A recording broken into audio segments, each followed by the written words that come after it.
For my Insider Outsider project, I was paired with Michael, who is a Jewish student at Michigan State. We were supposed to visit one another's religious services, so I was going to go to Jewish Hillel with him, and he was going to go to church with me. So some things that I thought were very relatable to content that we talked about in class was the concept of intersectionality in our cultures. I thought that multiple different aspects make up an individual person. We don't just find our identity in one thing or our religion. That's one thing that I saw a lot in Michael's story, because he didn't even start going to Hillel again until he came to Michigan State. So that was something he hadn't been practicing for a long time, and that was something he just kind of found again once he came to Michigan State and didn't know a lot of people. I also believe that from both of our experiences and both of our religious backgrounds, we have a high intercultural sensitivity. Our experiences have made us more sensitive to others' beliefs and cultures because we want people to be that way towards our beliefs and cultures. We don't like it when people try to put down our beliefs.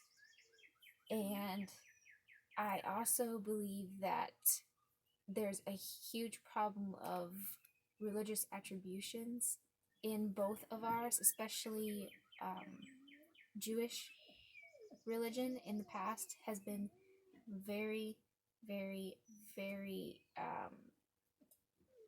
it's been had a lot of assumptions made about it.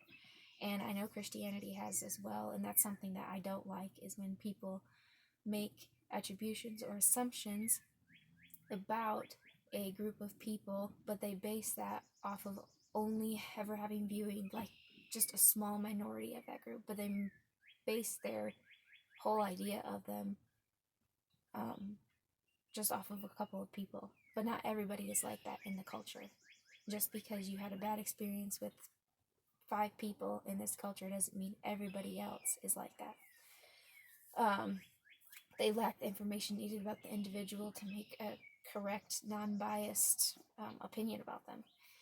And I really want this experience to give me a new insight of how to relate to students culturally, because in my future I would love to work with students that come from multiple different cultural backgrounds, and I would love to be able to help those students feel valued.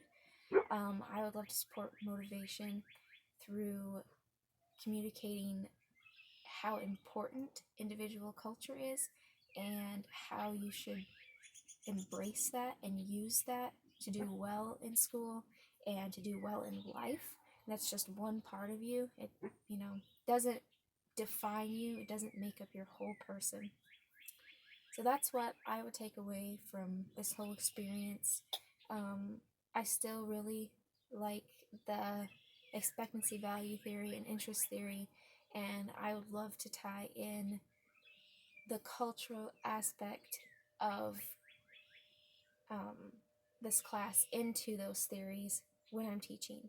I really believe that self-confidence plays a big part in motivation, and self-confidence plays a big part in doing well in school and believing that you can do something. And self-confidence directly relates to who you are, where you find your identity, and that directly relates to your culture and where you come from. If you can take pride in that, then you have a better chance of having more confidence and more of a motivation to do well and get your name out there and represent your group of people.